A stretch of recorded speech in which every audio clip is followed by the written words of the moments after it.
Hello friends, எல்லாருக்கும் வணக்கம். இன்றைக்கி இந்த வீடியோவில் நம்ம என்ன பார்க்க போகிறோன்னா ஃபண்டமெண்டல் ரைட்ஸ். இது இந்தியன் பாலிட்டியில் வரக்கூடிய ஃபண்டமெண்டல் ரைட்ஸ். ஓகே, இந்த ஃபண்டமெண்டல் ரைட்ஸ் எங்கே கொடுத்துருக்காங்க? இந்தியன் கான்ஸ்டியூஷனில் எங்கே கொடுத்துருக்காங்கன்னா part three of the Indian கான்ஸ்டியூஷனில் தான் என்ன கொடுத்துருக்காங்க? Fundamental rights. ஸோ பார்ட் 3ல் ஆர்டிகல்ஸ் எதுலேருந்து எது வரைக்கும் வருதுன்னா ஆர்டிகிள் 12 to ஆர்டிகிள் 35 இதுக்கு உள்ளாடி தான் என்னத்தை இந்த பார்ட் 3 வருது. ஸோ இந்த ஃபண்டமெண்டல் ரைட்ஸ்னால் என்ன? ஃபண்டமெண்டல் ரைட்ஸ்னால் அடிப்படை உரிமைகள். இன்றைக்கி இந்தியாவில் நம்ம எல்லாம் நிறைய உரிமைகளோடு வாழ்ந்துட்டு இருக்கோன்னா அதுக்கு காரணமே என்னத்தை தான்? இந்த ஃபண்டமெண்டல் ரைட்ஸ் தான். ஸோ இந்தியன் கான்ஸ்டியூஷன் ரொம்ப முக்கியம். அதில் ரொம்ப முக்கியமான ஒரு டாபிக் தான் ஃபண்டமெண்டல் ரைட்ஸ். ஸோ ஓகே, இந்த ஃபண்டமெண்டல் ரைட்ஸை நம்ம என்ன பார்க்கணும்னா இதை எங்கேருந்து எடுத்தாங்க? ஃபார் எக்ஸாம்பிள், நம்ம இந்தியன் கான்ஸ்டியூஷன் மேக் பண்ணும்போது நம்ம நிறைய பார்ட்ஸ் நம்ம எங்கேருந்து எடுத்துட்டோன்னா ஒவ்வொரு கண்ட்ரிலேருந்து எடுத்திருக்கோம். அதே மாதிரி இந்த ஃபண்டமெண்டல் ரைட்டை நம்ம எங்கேருந்து எடுத்தோன்னா யூஎஸ்ஏலேருந்து எடுத்திருக்கோம். யூஎஸ்ஏலேருந்து அப்படியே எடுத்திருக்கோன்னு சொல்ல முடியாது. யூஎஸ்ஏ ஃபண்டமெண்டல் ரைட்ஸை பேஸ் பண்ணி நம்ம இந்தியாவில் ஃபண்டமெண்டல் ரைட்ஸை நம்ம எழுதியிருக்கோம். ஸோ நம்ம இதை எப்படி சொல்லலான்னு we got inspiration from USA அப்படின்னு சொல்லிக்கலாம். we got inspiration from USA fundamental ரைட்ஸை பார்த்து இன்ஸ்பயர் ஆகி அதுக்கப்புறம் நம்ம ஃபண்டமெண்டல் ரைட்ஸை நம்ம எழுதணும். பட் இந்த யூஎஸ்ஏல இந்த ஃபண்டமெண்டல் ரைட்ஸை என்ன சொல்லுவாங்கன்னா ஃபண்டமெண்டல் ரைட்னு சொல்ல மாட்டாங்க. என்ன சொல்லுவாங்க? பில் ஆஃப் ரைட்ஸ்ன்னு சொல்லுவாங்க. பில் ஆஃப் ரைட்ஸ்ன்னு சொல்லுவாங்க. இந்தியாவில் ஃபண்டமெண்டல் ரைட்ஸ்னு சொல்கிறாங்க, யூஎஸ்ஏல பில் ஆஃப் ரைட்ஸ்ன்னு சொல்கிறாங்க. நெக்ஸ்ட் பாருங்க, ஃபண்டமெண்டல் ரைட் இதை என்ன சொல்லலாம்னு இது ஒரு முக்கியமான ஒரு point. Fundamental right is the மேக்னா கார்ட்டா ஆஃப் இந்தியா. மேக்னா கார்ட்டா ஆஃப் இந்தியா. இந்தியாவோட மேக்னா கார்ட்டானா என்னத்த? ஃபண்டமெண்டல் ரைட் தான். ஓகே, அப்போ மேக்னா கார்ட்டானா என்னத்த? மேக்னா கார்ட்டானா உரிமை சாசனம்னு அர்த்தம். மேக்னா கார்ட்டாவோட மீனிங் என்னென்னா தமிழில் உரிமை சாசனம். ஸோ நம்மளுக்கு தந்த உரிமைகள் எல்லாம் எங்கே தான் இருக்குது? அதுதான் ஃபண்டமெண்டல் ரைட்ஸ். ஸோ நம்மளுக்கு நிறைய உரிமைகளை தந்தது ஃபண்டமெண்டல் ரைட்ஸ் தான். அடிப்படை உரிமைகள் தந்தது ஃபண்டமெண்டல் ரைட்ஸ். ஸோ அதனால நம்ம அதை என்ன சொல்கிறோம்? மேக்னா கார்ட்டா ஆஃப் இந்தியான்னு சொல்கிறோம். ஓகே, நெக்ஸ்ட் பாயிண்ட் என்னென்னா fundamental right is guaranteed by Constitution. Fundamental right is guaranteed by the Constitution. So நம்மளோட அரசியல் சட்டமே கான்ஸ்டியூஷன் தான். ஸோ அந்த கான்ஸ்டியூஷனே என்ன கொடுக்குது? இதுக்கு கேரண்டி கொடுக்குது. ஸோ நம்ம என்ன சொல்லலாம்? Fundamental right is guaranteed by the Constitution. இல்லாட்ட என்ன சொல்லிக்கலாம்? Fundamental right is protected by the Constitution. Okay, next point என்ன? Fundamental right gives political democracy. Fundamental right gives political democracy. அப்படின்னா என்னத்த? அரசியல் ஜனநாயகம் இல்லைன்னா மக்களாட்சி. ஸோ இந்த மக்களாட்சி, அரசியல் ஜனநாயகம் அதை தாரது யார் தான்? ஃபண்டமெண்டல் ரைட்ஸ் தான். இன்றைக்கி ஒரு ஆட்சி இருக்குது, நாளைக்கு இந்த ஆட்சியை மாற்றிட்டு இன்னொரு ஆட்சியை வைக்கிறது யார் தான்? மக்களால் தான் அப்படி பண்ண முடியும். அதுக்கு பவர் எங்கேருந்து வந்திருக்குது? அதுதான் பொலிட்டிக்கல் டெமோக்ரஸின்னு சொல்லுவாங்க. அதுதான் அரசியல் மக்களாட்சி உரிமை. இந்த அரசியல் மக்களாட்சி உரிமையை தந்தது யார் தான்? Fundamental right. So fundamental right gives political democracy. Question கேட்பாங்க, political democracy is given by என்ன? Fundamental right. Okay, so fundamental ரைட்ஸில் நம்ம நிறைய ரைட்ஸ்னு சொல்லிகிட்டு இருக்கோம். ஸோ என்னெல்லாம் ரைட்ஸு நம்ம ஃபண்டமெண்டல் ரைட்ஸ்லேருந்து நம்ம கெட் பண்ணிக்கலாம்? ஸோ மொத்தமாகவே இதில் எவ்வளோ ரைட்ஸ் இருக்குதுன்னா 6 ஃபண்டமெண்டல் ரைட்ஸ் இருக்குது. ஓகே, நம்ம அந்த 6 ஃபண்டமெண்டல் ரைட்ஸை நம்ம இனி பார்ப்போம். ஸோ இனிஷியலாக நமக்கு எவ்வளோ ஃபண்டமெண்டல் ரைட்ஸ் இருந்ததுன்னா ஒரிஜினலினா எப்போ? On 26th January 1950. ஏன்னா இந்த டேட்டில் இருந்ததான் நம்மளுக்கு கான்ஸ்டிடியூஷன் கேம் இன்டு ஃபோர்ஸ். நம்மளோட கான்ஸ்டிடியூஷன் நடைமுறைக்கு வந்த நாள் எந்த நாள்? 26th January 1950. ஸோ அந்த டைமில் initially we have 7 fundamental rights. 7 fundamental rights. At present இப்போதைக்கு நம்மளுக்கு எவ்வளோ ரைட்ஸ் தான் இருக்குது? 6 ஃபண்டமெண்டல் ரைட்ஸ் தான் இருக்குது. ஓகே, இந்த 6 ஃபண்டமெண்டல் ரைட்ஸை நம்ம இப்போ பார்க்க போகிறோம். Okay, first right to equality. Right to equality. Right to equality என்னத்த? சமத்துவ உரிமைன்னு அர்த்தம். ஓகே, இந்த ரைட் டு ஈக்குவாலிட்டியில் அதுலேயே கொஞ்சம் ஆர்டிகிள்ஸ் வரும். என்ன ஆர்டிகிள்ஸ் எல்லாம்னா article 14 to article 18. So article 14 to 18 என்னத்த? 14, 15, 16, 17, 18 அர்த்தம். ஓகே, செகண்ட் ரைட் என்னத்த? Right to freedom. Right to freedom. So right to freedom என்னத்த? சுதந்திர உரிமைகள். ஸோ இதில் ஆர்டிகிள் எதுலேருந்து எது வரைக்கும்? ஆர்டிகிள் 18 முடிஞ்சாச்சு. Next article 19 to article 22. Next third right என்னத்த? Right against exploitation. Right against exploitation. So இதை என்ன சொல்லுவாங்கன்னா சுரண்டலுக்கு எதிரான உரிமைகள்னு சொல்லுவாங்க. எக்ஸ்ப்ளாய்டேஷனை ஒரு ஆளை எக்ஸ்ப்ளாய்ட் பண்ணுறது, ஒரு ஆளை நல்ல வேலை வாங்குறது, பட் அவனுக்கு கரெக்டான ஊதியம், கரெக்டான என்னத்தை சேலரி கொடுக்க மாட்டாங்க. ஸோ அதை தான் எக்ஸ்ப்ளாய்டேஷன். ஸோ அதை தான் என்ன சொல்லுவோம்? சுரண்டலுக்கு எதிரான ரைட்டு. ஸோ இதை சுரண்டலுக்கு எதிரான உரிமைகள்னு சொல்லுவாங்க. ஸோ இது என்ன ஆர்டிகிள் எதுலேருந்து எது வரைக்கும் வரும்? ஆர்டிகிள் இதில் மொத்தமே 2 ஆர்டிகிள் தான். Article 23, article 24. நெக்ஸ்ட் பாருங்க. நெக்ஸ்ட் ரைட் என்னத்த? Right to freedom of religion. Right to freedom of religion. இதை மத உரிமைகள்னு சொல்லுவாங்க. ரைட் டு ஃப்ரீடம் ஆல்ரெடி பார்த்துட்டோம். இது வந்து right to freedom of religion, மத உரிமைகள். இதுக்கு ஆர்டிகிள் எதுலேருந்து எது வரைக்கும்னா article 25 to article 28. Next fifth பாருங்க. Cultural and educational rights. Cultural and educational rights. So இது வந்து யாருக்குன்னா for minorities. So for minorities, ஏன்னா இதை வந்து சிறுபான்மை இனத்தவர்களுக்கு, அவங்களுக்கு வேண்டி அவங்களோட கல்ச்சரல், அவங்களுக்கு எஜுகேஷன், ஸோ அவங்களுக்கு முக்கியத்துவம் கொடுத்து கொண்டு வந்த ரைட்ஸ் தான் என்னத்தை? Cultural and educational rights. So இது ஆர்டிகிள் 29, ஆர்டிகிள் 30. இதிலே 2 ஆர்டிகிள் தான். நெக்ஸ்ட் பாருங்க, ஒரு முக்கியமான ஒரு ரைட்டு. இது என்ன ரைட்டுன்னா right to constitutional remedies. Right to constitutional remedies. இதை தமிழில் என்ன சொல்லுவாங்கன்னா அரசியலுக்கு உட்பட்டு தீர்வு காணும் உரிமைகள். இதை வந்து ஆர்டிகிள் 32. ஸோ இங்கே பாருங்க, மொத்தம் இதில் 6 ஃபண்டமெண்டல் ரைட்ஸ் இருக்குது. அந்த 6 ஃபண்டமெண்டல் ரைட்ஸில் ஒரிஜினலி நம்மளுக்கு இருக்கிறது 5 தான். ஆனால் இந்த 6th ஃபண்டமெண்டல் ரைட்னா என்னென்னா, இந்த 5 ஃபண்டமெண்டல் ரைட்டில் நம்மளுக்கு ஏதாவது ஒரு ஃபண்டமெண்டல் ரைட்டு கிடைக்கலன்னா, சப்போஸ் கிடைக்கலன்னா நம்ம இந்த ரைட் டு கான்ஸ்டிடியூஷனல் ரெமடிஸ், இந்த 6th ரைட்டை வச்சு நம்ம எங்கே போய்க்கலாம்? சுப்ரீம் கோர்ட்டுக்கே போய்க்கலாம். ஃபார் எக்ஸாம்பிள், நம்மளுக்கு நிறைய ரைட்ஸ் இருக்குது, பட் நிறைய ரைட்ஸ் இதுக்கு வெளியே இருக்குது. பார்ட் 3க்கு உள்ளாடி நிறைய 6 ஃபண்டமெண்டல் ரைட்ஸ் இருக்குது. இதையும் தாண்டி நம்மளுக்கு வெளியே நிறைய ரைட்ஸ் இருக்குது.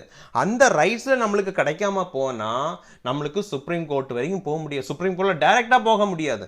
பட் இந்த 5 ஃபண்டமெண்டல் ரைட்டில், இந்த 5 ஃபண்டமெண்டல் ரைட்டில் ஒரு ஃபண்டமெண்டல் ரைட் உங்களுக்கு கிடைக்கலன்னு நம்ம டைரெக்டாக எங்கே போய்க்கலாம்? சுப்ரீம் கோர்ட்டுக்கு போய்க்கலாம். எதை யூஸ் பண்ணி? Right to constitutional remedies. So அதான் அம்பேத்கரை என்ன சொல்லியிருக்காரு? இந்த ரைட் டு கான்ஸ்டிடியூஷனல் ரெமடிஸ், இந்த 6th பாயிண்ட் அம்பேத்கரை என்ன சொல்லியிருக்காரு? Heart and soul of the Indian constitution. என்னத்த? Heart and soul of Indian constitution சொல்லியிருக்காரு. இந்தியன் கான்ஸ்டிடியூஷனுக்கே இதுதான் ஹார்ட் அண்ட் சோல். எது? இந்த சிஸ்து தான். ஸோ இந்த சிஸ்து இல்லைன்னா நம்மளுக்கு இந்த 5 ஃபண்டமெண்டல் ரைட்ஸில் ஒன்று வயலேட் ஆனால் கூட நம்மளுக்கு போக முடியாது சுப்ரீம் கோர்ட்டுக்கு. ஸோ அதுக்கும் நம்மளுக்கு ஒரு ரைட்டு தந்திருக்காங்க. சுப்ரீம் கோர்ட்டுக்கு நீ டைரெக்டாக போய்க்கலாம், அதுக்கே என்ன கொடுத்துருக்காங்க, ஒரு ரைட் கொடுத்துருக்காங்க. அதுதான் சிஸ்து ஃபண்டமெண்டல் ரைட். அதான் என்னத்த right to constitutional remedies. So இதை தான் நம்ம என்ன சொல்லுவோம், heart and soul of the Indian constitution. இது சொன்னது யாரு? Doctor B.R. அம்பேத்கர். இதையும் கொஸ்டினில் கேட்பாங்க, இதை சொன்னது யாரு? ஸோ எந்த ரைட்டை heart and soul of the Indian constitution சொல்கிறாங்க? ஸோ இதையும் பார்த்து வச்சுக்கோங்க. ஸோ இதுதாங்க 6 ஃபண்டமெண்டல் ரைட். நெக்ஸ்ட் நம்ம இனி பார்க்க போகிறது ஒரே initially we have 7 fundamental rights. நமக்கு 7 ஃபண்டமெண்டல் ரைட்ஸ் இருந்தது, பட் இப்போதைக்கு நம்மளுக்கு 6 தான் இருக்குது. ஸோ என்ன ஃபண்டமெண்டல் ரைட் இப்போ இல்லை, நம்ம அதை இப்போ பார்க்க போகிறோம். ஸோ நம்ம ஃபஸ்ட்டே பார்த்தோம், initially we have 7 fundamental right. நம்மளுக்கு எவ்வளோ ஃபண்டமெண்டல் ரைட் இருந்து 7 ஃபண்டமெண்டல் ரைட். பட் நம்ம பார்த்தது எவ்வளோ ஃபண்டமெண்டல் ரைட் தான், 6 ஃபண்டமெண்டல் ரைட் தான். பட் இந்த 26th January 1950 நம்மளுக்கு 7 ஃபண்டமெண்டல் ரைட்ஸ் இருந்துங்க. பட் இந்த இயர் 1978 ஒரு ஃபண்டமெண்டல் ரைட்டை நம்ம டெலீட் பண்ணிட்டாங்க. அது என்ன ஃபண்டமெண்டல் ரைட்னா, right to property. Right to property. So இந்த ரைட் டு ப்ராப்பர்ட்டி 1950 1978 வரைக்கும் இருந்திருக்குது. ஸோ இந்த ரைட் டு ப்ராப்பர்ட்டியை 1978 என்ன பண்ணிட்டாங்க, டெலீட் பண்ணிட்டாங்க. நம்ம இந்தியன் கான்ஸ்டிடியூஷனில் இருந்து இந்திய அரசியலமைப்பு சட்டத்தில் இருந்து இந்த ரைட் டு ப்ராப்பர்ட்டியை டெலீட் பண்ணிட்டாங்க. எங்கேருந்து டெலீட் பண்ணாங்க? Deleted from fundamental right. Fundamental ரைட்ல இருந்தா டெலீட் பண்ணியிருக்காங்க, கான்ஸ்டிடியூஷன்ல இருந்து டெலீட் பண்ணல. It is deleted from fundamental right. நம்மளுக்கு ஃபண்டமெண்டல் ரைட்ல 7 ஃபண்டமெண்டல் ரைட் இருந்தது, இந்த 7ல 1 டெலீட் பண்ணிட்டாங்க. பட் கான்ஸ்டிடியூஷன்ல இப்போ என்னதான் இருக்குது, ரைட் டு ப்ராப்பர்ட்டி இருக்குது. பட் ஃபண்டமெண்டல் ரைட்ஸ்க்கு கீழே இந்த ரைட் டு ப்ராப்பர்ட்டி இல்லை. So it is deleted from fundamental right. So எப்படி டெலீட் பண்ணாங்க? By 44th Constitutional Amendment Act. 44th Constitutional Amendment Act. கான்ஸ்டிடியூஷனில் அமெண்ட்மெண்ட் பண்ணியிருக்காங்க, சேஞ்ச் பண்ணியிருக்காங்க. ஆக்ட்னு Constitutional Amendment Act. So by using 44th Constitutional Amendment Act நம்ம right to ப்ராப்பர்ட்டியை என்ன பண்ணிட்டாங்க, டெலீட் பண்ணிட்டாங்க. ஓகே, இப்போ இந்த ரைட் டு ப்ராப்பர்ட்டி இந்தியன் கான்ஸ்டிடியூஷனில் எங்கே இருக்குதுன்னா, பார்ட் 12 ஆஃப் த இந்தியன் கான்ஸ்டிடியூஷனில் இருக்குது. நம்மளுக்கு பார்ட் 3ல தான் ஃபண்டமெண்டல் ரைட் இருக்குது. பட் இப்போதைக்கு இந்த ரைட் டு ப்ராப்பர்ட்டியை இங்கேருந்து டெலீட் பண்ணி எங்கே பிளேஸ் பண்ணியிருக்காங்க, பார்ட் 12ல பிளேஸ் பண்ணியிருக்காங்க. ஸோ இப்போ பார்ட் 12ல ஆர்டிக்கிள் 300A அதில் தான் என்ன இருக்குது, இப்போ ரைட் டு ப்ராப்பர்ட்டின்னு இருக்குது. ஸோ இப்போ நீங்கள் கேட்கலாம், இப்போ ஆல்ரெடி ஃபண்டமெண்டல் ரைட்ஸில் இருந்தது, இதை ஏன் டெலீட் பண்ணி இங்கே வைக்கணும் அப்படின்னு கேட்கலாம்.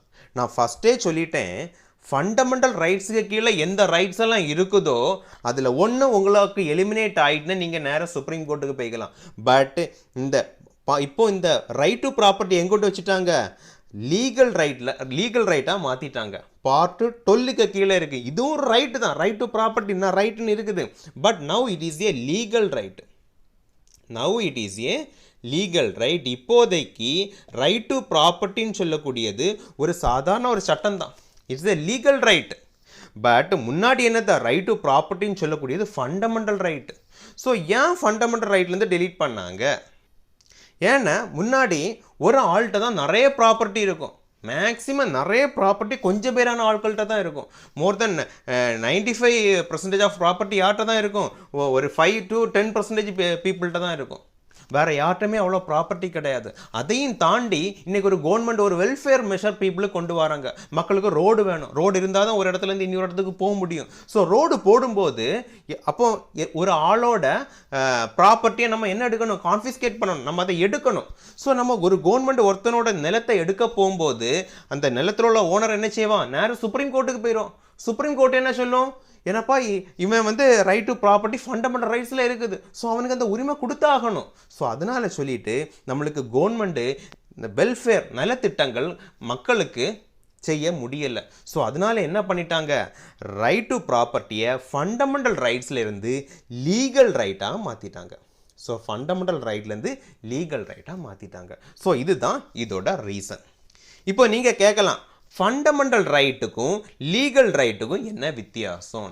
ஓகே, நம்ம நெக்ஸ்ட் பார்க்க போகிறது என்ன, what is the difference between fundamental right and the legal right.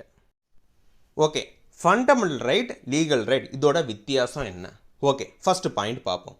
Fundamental ரைட்னா என்னென்ன, இட் இஸ் கேரண்டி, நம்ம ஆல்ரெடி பார்த்துருக்கோம், it is guaranteed by the constitution.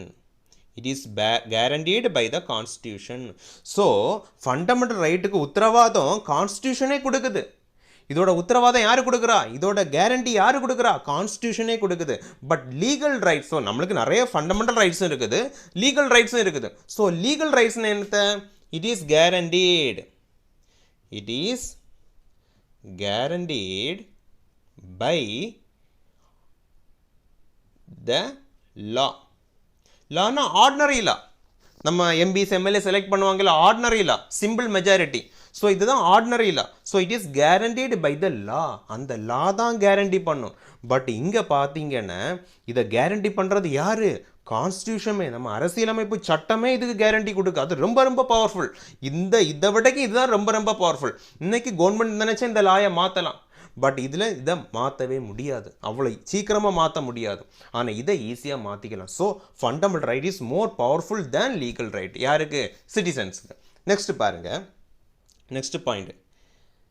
So இதை வந்து can be changed, can be changed, இது முக்கியமான point. Can be changed through, எப்படி change பண்ணிக்கலாம், கான்ஸ்டிடியூஷனல்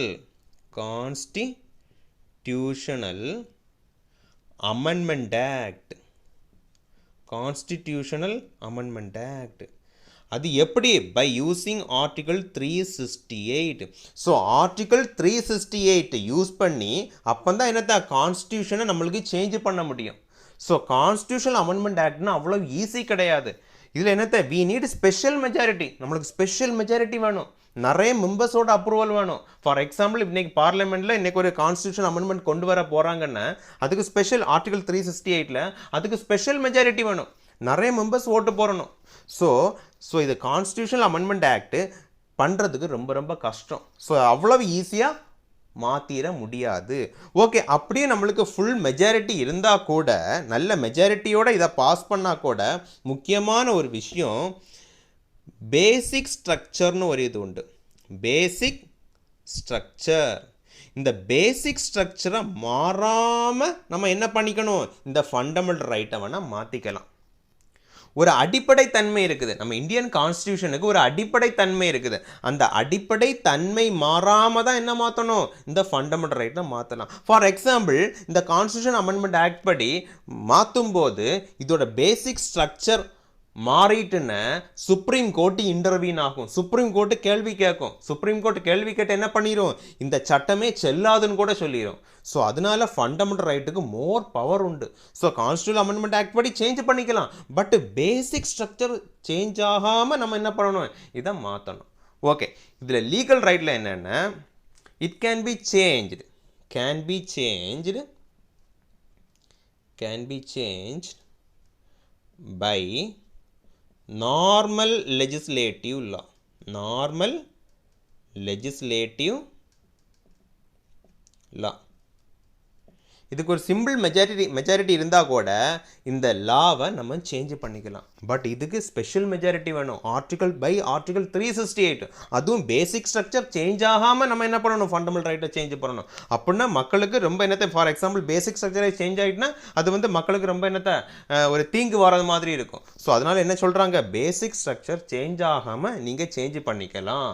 அதுவும் ஒரு கண்டிஷனோடு கொடுத்துருக்காங்க பேசிக் ஸ்ட்ரக்சர்னு. பட் இங்கே அப்படி இல்லை, நார்மல் லெஜிஸ்லேட்டிவ் லா யூஸ் பண்ணியே நம்ம என்ன பண்ணிக்கலாம், இந்த லாவை, லீகல் ரைட்டுக்கு கீழே இருக்கக்கூடிய லாவை ஈஸியாக மாற்றிக்கலாம். ஸோ இதுதான் ஃபண்டமெண்டல் ரைட்டுக்கும் லீகல் ரைட்டுக்கும் வரக்கூடிய பேசிக்கான டிஃபரன்சஸ். ஓகே, இதுதான் ஃபண்டமெண்டல் ரைட்டோட பேசிக்ஸுங்க. ஸோ இதுதான் ஒரு இன்ட்ரோடக்ஷன். ஓகே, நம்ம நெக்ஸ்ட் வீடியோல வந்து நம்ம என்ன பார்க்க போறோம்னா features of the fundamental rights பார்க்க போறோம். நெக்ஸ்ட் வீடியோல நம்ம பார்க்க போற டாபிக் என்னது? Features of fundamental rights. Okay, இன்னைக்கு இதோட முடிச்சிருவோம். Thank you. நம்ம நெக்ஸ்ட் வீடியோல நம்ம மீட் பண்ணிக்கலாம்.